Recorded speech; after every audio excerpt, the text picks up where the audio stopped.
Man, so this is so good. This is really, really good that you have these conversations with your boys because I'm I'm imagining from your perspective versus their perspective. Like, is that difficult having these conversations with them? Because you make it sound so easy.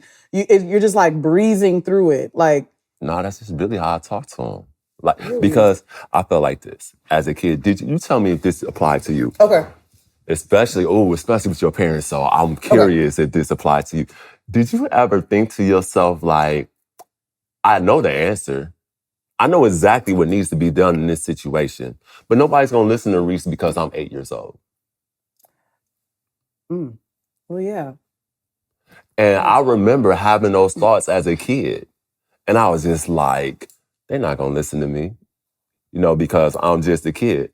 And it's adults that put these parameters, they put a lid Yes. on children's potential. And I'm just Yes. like, I always felt that if you taught a child, like you hear about these prodigies and whatnot, Yeah. these 7-year-olds that can do trigonometry, because you expose them to it. They're not limited to Mm. counting. They're not limited to addition or simple arithmetic. If you were like they say, I don't know what age it is. If you like children, 5 and under can pick up multiple languages like that, It's crazy. you know. So why not? Why do we put lids? So that was something that I said I would not do as a parent. It's fear. Think about that though. Like, if like, especially where I came from, like I said, like, I don't think it's that my parents did not want us to be do this or do that or just go be great. I think it was to their own measure, because their own measure to them, it's like, well, that worked for us. And we didn't have to lose anything by it, and and no one died from it. So we think that we can go ahead and plant that seed into them as well. Which sometimes I'm like, man, how can one think like that? Because I mean, I would expect that any environment that you get in, you're gonna only gravitate to where you are. Mm-hmm. You're only gonna connect to where you are. So um I feel like fear is the only thing that kind of allowed my parents to feel like they should put a lid on three of us. They were it's the fear of like just your kid going out, and you're a parent, your kid going out and doing something and not necessarily getting hurt or like anything like super ridiculous, but them making a mistake, Mm-hmm. and I can see that. That's why sometimes I have these conversations with my mom all the time, and I'm like, mom, like, did you ever, I remember, okay, I asked my parents one day and I said, when, as we were growing up and you guys were telling us, okay, this is what we're going to be when we grow up and all these other things, when was the time that you realized that you were actually wrong about that? My parents have never been asked these questions before. Right, no. Like, No. never No. been asked these questions. And I mean, imagine telling this to some like traditional Nigerian parents. Right now, Like, I can't wait to hear what you about to say. And I was like, when is the time where you just realize I was wrong about these kids? And my mom was like, that's a very challenging question, Clarice. Like, and my dad was like, I don't think I was wrong. And I was like, are you sure? I don't think I was wrong. Right. And then I was like, well, I mean, like, no, but seriously, like all the things, that you guys thought we were going to do. Mm-hmm. When did you know that you were wrong? And my mom was like, honestly, I never thought about it like that. They never even thought. Yeah. Because here's the thing. It's not them like, even to accept that, dang, I was wrong. I was wrong. It was very difficult for them. But it's just like, my mom was just like really sitting there like, man, you really don't know your kid's destiny. Yeah. You really, like, my mom, like, and we still have this conversation to this day.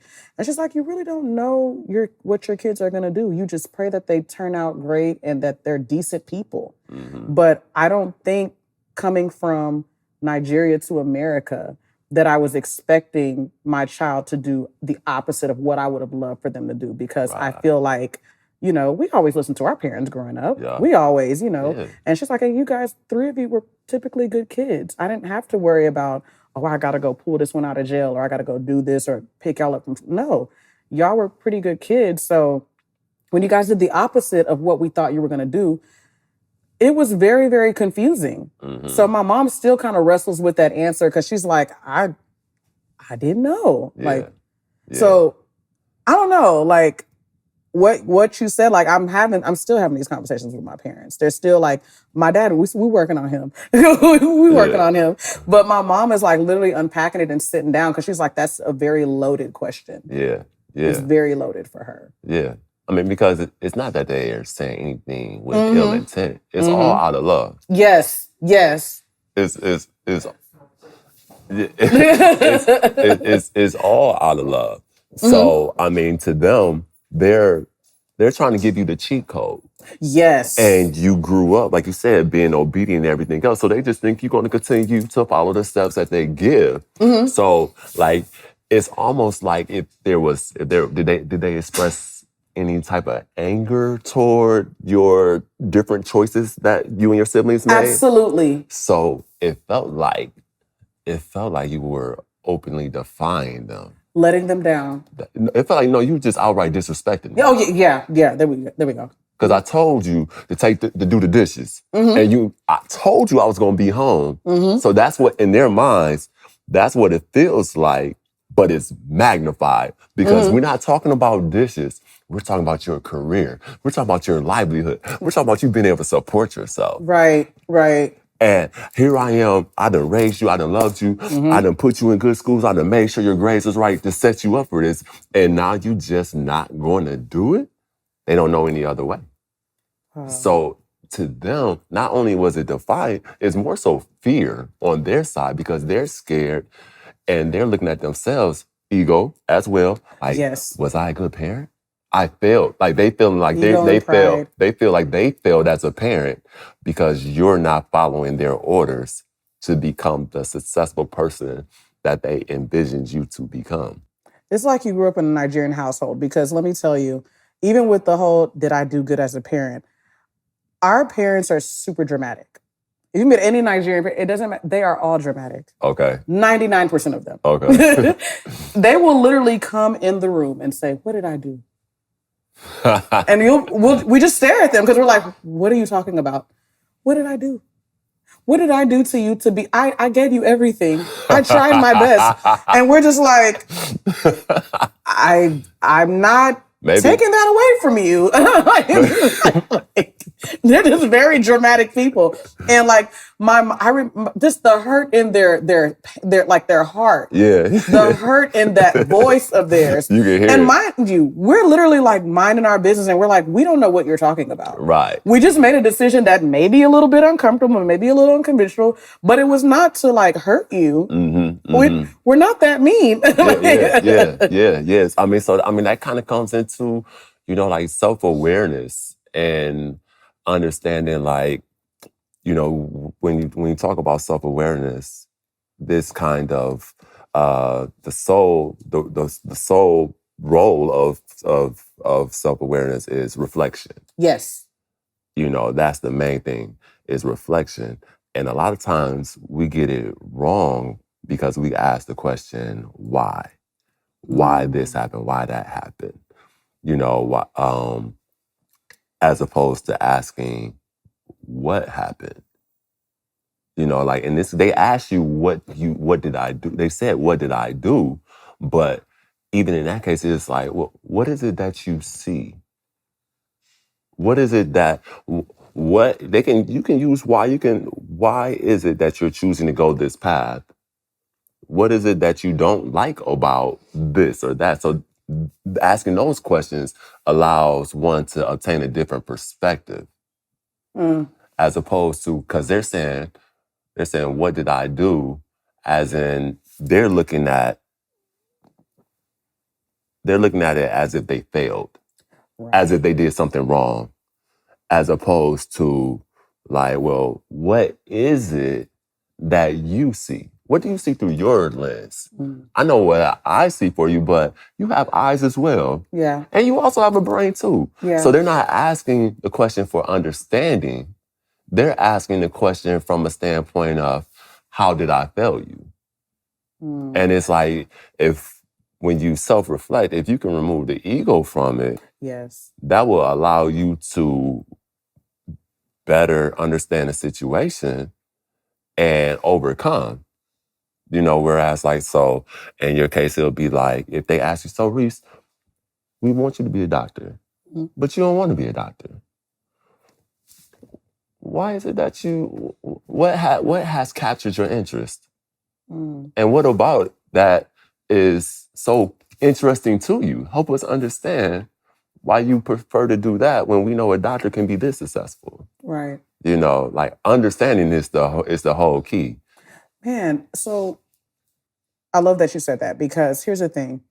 When you were talking, I thought about like success. Mm-hmm. And you mentioned something about overcoming that when you start to have these conversations. So what helped me overcome that was I had to actually start putting myself, like seeing from their lens and putting myself in their shoes. Mm-hmm. If I was the parent on the other hand. And what helped me overcome that too is realizing that we have two different ways of how we become successful. Now, it doesn't necessarily mean that their way is wrong. I think it's amazing to become a doctor. You know, my sister's a doctor Mm-hmm.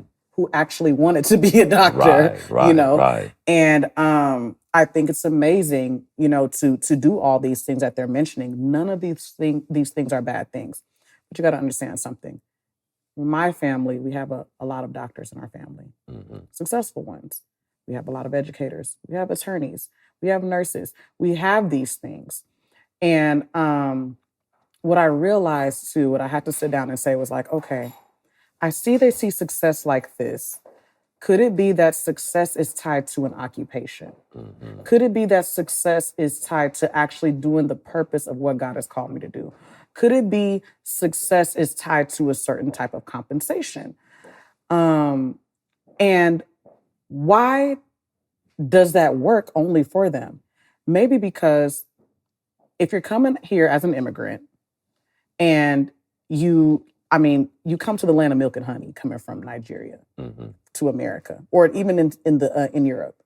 You come into a different continent and you actually become successful and you do all the things that you never thought you would want to, you never thought you'd do. You're doing things that your parents could never dream of you doing. Mm-hmm. I understand. Yeah, because they like, that's the formula. That's the formula. That's the formula. So stick to the formula. Please stick to the formula. Stick to the formula. It's working for our family. Mm-hmm. Everybody's a doctor, like you just named it all. So yeah, I can understand completely why it's like, what did I do? What did I do? I get it. The what did I do? Sorry for that. That I ain't mean it. No, I hear the accent. What you say? I hear the accent. Like literally, like when I hear the what did I do? I'm like, you didn't do anything. You absolutely didn't do anything. Can you just be a parent right now? Can you just be a mom and just not be weird? You know, and then, but like I said, having these conversations with myself and realizing, okay, we just see success two different ways. You're helping them so much. And you're freeing them. I didn't know that. Yeah. But see, when your ego's involved, you don't believe that. You don't see it as freeing somebody. Because I'm not gonna lie, I had an ego. I had a big ego with that. Pride, I'm just not gonna tell them nothing. Well, both. It was on both ends then. Like they couldn't see that you were helping them. You know what I mean? Because in their minds, this is how you do it, and you're openly defying me when I'm trying to set you up for success. That's what I've done your whole life. You listened your whole life, and now you get to this age of adulthood, and you think you got it figured out. Who gave you a brain? Wow. Like really? Like I've been telling you what to do. Keep up the program. It's working. But you know what's funny? And I remind my mom of this sometimes. My mom came to this country. She was a journalism major. She has a bachelor's in journalism. Never used it. Because to her, she's an immigrant. She has an accent. She's a Black woman in the 80s. Who was going to put her on TV? That was what she convinced herself. Mm-hmm. And so when we talk about her time when she was young in the 80s, I'm like, wow, Mom, like, I didn't know that you went to school for that. First of all, I've never heard of a Nigerian going to school for communications and journalism. That's if it's not engineering, law, medical, it ain't it. Happen. Right. It ain't it. Yeah. So, and I always sit down and I think, and I'm like, Mom, like sometimes I don't even tell her. I'll just sit down and think when I'm like thinking about fellowship. I'm like, what if my mom pursued that? who would she have become today? Mm, You know? mm. And I have her and I ask her these questions sometimes. I'm like, Mom, what would you have done if you actually pursued journalism? Because anybody that meets my mom, they know she's animated. Uh-huh. Like, she's actually a good time. Yeah, And she would have been great for it. But, you know, that fear of letting down people back at home. Mm-hmm. Because here's the thing, we grew up 2 different ways. They came here to take care of family back at home. Mm-hmm. We were just born and raised here. Right. You know, they came here, yes, to make something of themselves, but to take care of people ultimately at home. Mm-hmm. They have to feed them. So they never really had to, you know, enjoy the moments of being new in America Yeah. and enjoy the moment of being an adult here. My mom came here as a teenager.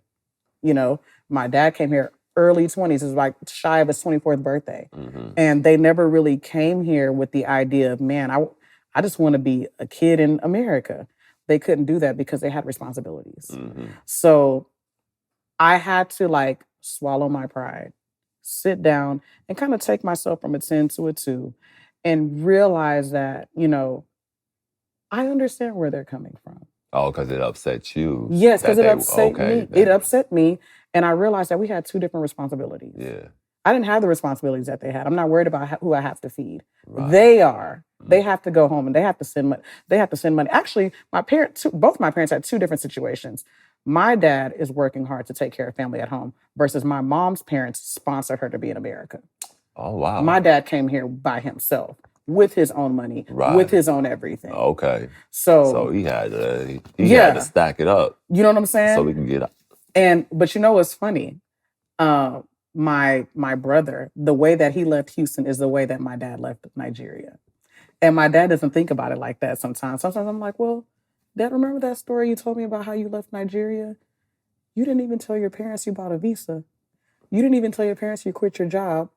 You just packed and you told them maybe 2 weeks before that you're leaving. Same thing. And he was like, well, it was safer at that time. Was it really safer? Like, it's just, Right. it is like, if you want to keep your son around, I understand. You're a dad. But Yeah, like you went to a whole nother continent. you went to a He continent. going a couple Different. states over. Just a couple It's states. just 1 hour time frame difference. You like 8, Come on. 9 hour time frame Come on. difference. A 14-hour flight? Yeah. Direct? Come on. Come on, man. Yeah. Like, no. Across all type of water. Come on.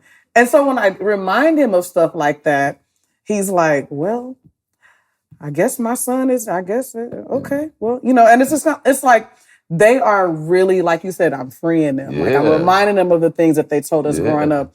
But I mean, it took a lot for me because it used to upset me. Like, it really, really used to upset me. And I realized that it was hindering me from doing what I was actually supposed to be doing. Because I was like, you can be mad all you want, Reese. You can be all upset. You can be moan and groan all you want to. But like, what are you going to do about it? Mm-hmm. What are you going to do about it? You know, transition is not easy for nobody. And it doesn't mean that you have to make, but yeah, transition is not easy for anybody. But I mean, why make it harder on yourself if you're not having a conversation? Exactly. Sometimes a healthy conversation is all you need. That's it. Like, Tough conversations are healthy. and they're tough. Thank you. They're very healthy. They're tough. I mean, of course, emotions will rise. I mean, you know, sometimes tempers may flare. You know, it just truly depends. But I mean, if you really, really care about somebody, and especially if you care about yourself, you would have that healthy conversation, you know, no matter how it's going to affect other people. You know, I'm still making hard decisions now that make my parents cringe sometimes. Mm-hmm. But they also, what I realize though, the difference is now is that they don't feel the need to bother me about it. No matter how uncomfortable they are, they're like, okay. Like sometimes my mom will be like, you know, I was thinking about you today and I was like, I'm not sure about that, but you're very smart. And I know you can do it. That's a credit to the decision, the narrative that you shared. Wow. That's a credit to that. Like, to not groan, moan, talk about finances and whatnot. And she heard what you wanted her to hear. And now she's seeing the fruit of what you've been talking about. You gave her so much confidence in you. So much confidence to where she's looking back like, you know what? What did I do? I raised a smart daughter. Like now she's feeling a sense of pride. Yeah. And she's proud of you. Not that she wasn't then, but even more proud because you're finding success in a totally different vein than they expected you to.